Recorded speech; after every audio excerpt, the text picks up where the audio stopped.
Unbasic Black here. I am Angel, and we are talking about Valentine's Day.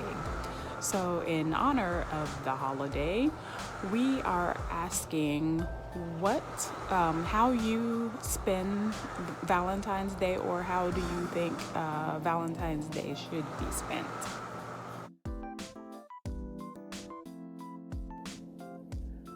Okay, one more question. How do you spend Valentine's Day, and what do you think, or how do you think Valentine's Day should actually be spent? Okay, wow. I try not to subject people to what I think about how they should spend their holidays. I don't really care for Valentine's Day. Don't think I ever really did. Oddly enough, especially after I got married. And then particularly after I got divorced, I was like, wasted day. And I hear the men complaining that some woman probably made up the holiday. I mean, it's based on a saint, but then it transitioned, not woman, the industry, commercialism, the diamond industry, jewelry industry. They made up the holiday, made the holiday what it is today. So, probably chocolate too. So that people can go out and spend a whole bunch of money on some jewelry and some chocolate, and some flowers and all that kind of stuff. I don't care for any of that.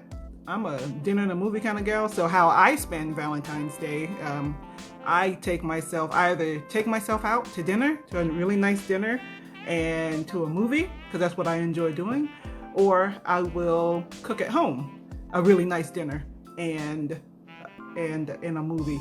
Or, depending on how I'm feeling, I don't do anything.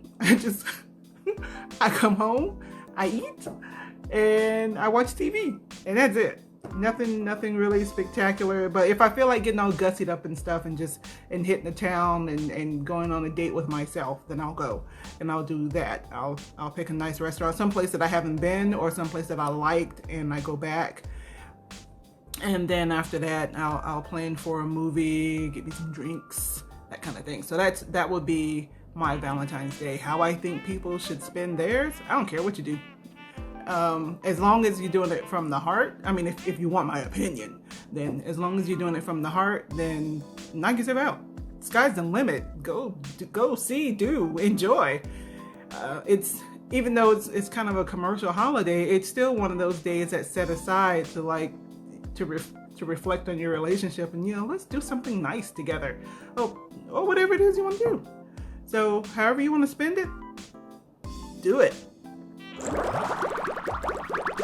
So, are you the type that sends flowers to yourself at work? Do you sit at home and cry? Do you dress up, go full out, and have a Sex and the City marathon? What else? Do you get together with friends? Do you get together with friends and have a I Hate Men bash party?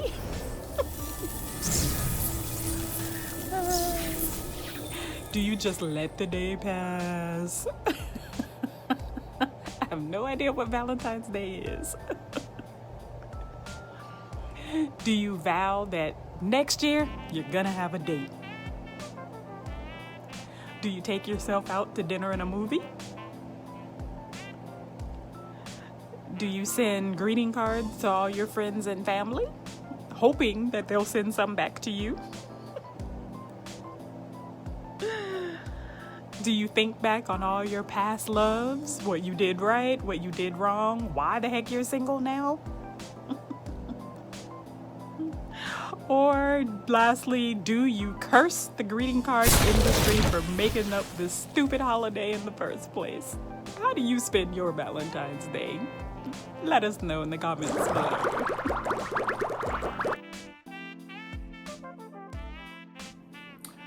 The comments before. So I wanted to respond to a few things that Diane had said about some things. So when dealing with the rejection, trying not to be rejected by sometimes not doing anything at all, she said that people ask other people out by text. What the heck? If you gotta ask me out by text, it's okay. It's all right. Don't bother. Not texting later, kind of thing. Like after, like second or third day. Hey, you still want to get together? Yes. Okay. But the first time around, you're gonna text me? Come on. Now, if we're friends and we're taking it to another level, see, that's the other thing that she talked about. It's like there's a friendship level, right? So you go from friends into something else. That's different. But like an initial thing, and you're asking me out by text, I don't think this is gonna work out. Okay, then the next one, when she was talking about first dates, it's typically the man. So who's the man? The man asks you out. The man pays for it. So who's the man?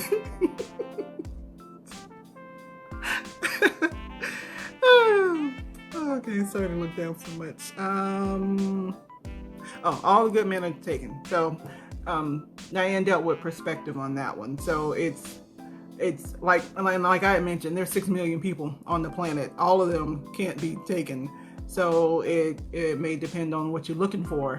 That doesn't seem available. And she also mentioned about how when you're out and about, you're single and you're out and about, then all you see are couples.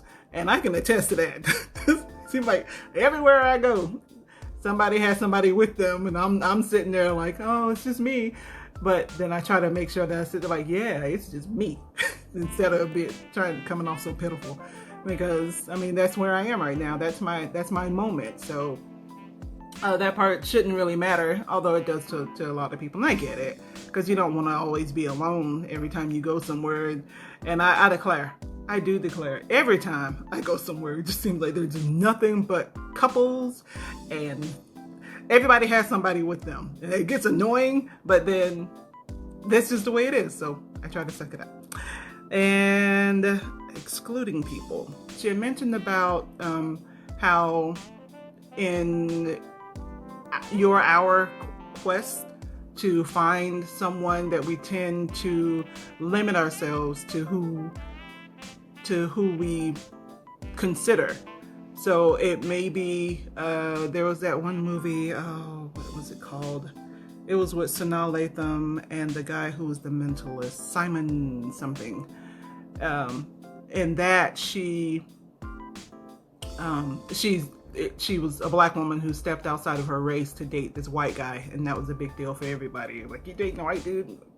I don't really care, but it was interesting, the big deal that was made in the movie. So stepping outside of your box, it may be someone that you wouldn't traditionally look at because of your inherent preferences. But I mean, limiting yourself to your inherent preferences can keep you from finding somebody that you really are compatible with. See, online dating, oversharing, super easy to do because we're in an oversharing age. Everything is on Facebook and Instagram and Snapchat, and there's some other stuff. I don't even know what all that stuff is, but everything is online, and people are sharing their entire lives. Like, this is what I'm having for dinner. Oh, look, this is me at the doctor. Oh, this is me standing in line. This is me doing this. This is me doing that. Why do I need to know that? So it's really easy to do. So with online dating, probably makes it a little, you don't know what to share, so you just share everything. And I mentioned before, just keep it simple. Like, this is my name, this is where I'm from, this is where I work, and then you build from there. It's my thought. And a stranger danger. Diane was saying things to like keep you safe, and yeah, you need to be safe when you finally, especially if you've gone from online to actually meeting someone. So to make sure that you're safe, you meet someplace public and stuff like that. But I just thought about stranger danger. But be aware, stranger danger. And then the last thing I wanted to talk about was the high standards on Facebook. This radio personality, his name is Michael Bazin, he posted about dating Christian women and how he wouldn't date Christian women, especially Christian women who are fundamentalists, and that's the best way I can think of it, but the ones who are in church all the time and and they're trying to live a godly life and follow the Bible and all that kind of stuff. And he said blatantly, if you don't plan on having sex before you get married, then I'm not the one you need to date. You can move on and find somebody else who's going to date you.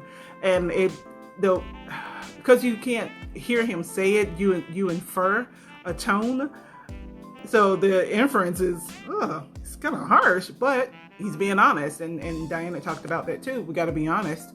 And this, we got to be honest when we're dealing with people so that there's no miscommunication and no hurt feelings in the long run. So we just knock it out the way. And he's knocking it out the way. If you don't plan on having sex before you get married, I'm not the one you want to date. And no, you can't fix me. No, I'm not broken. There's nothing wrong with me. This is just who I am. Yes, I believe in God, but no, I don't believe that it's necessary to wait until you get married to have sex. So that's he said more than that, but that part in particular stuck out to me because basically saying if you're chaste, no chastity belts here, and that's a good thing to know when you're talking about standards, because that was one of his standards, is everything that I just said. So I just thought I wanted to bring that up. All right.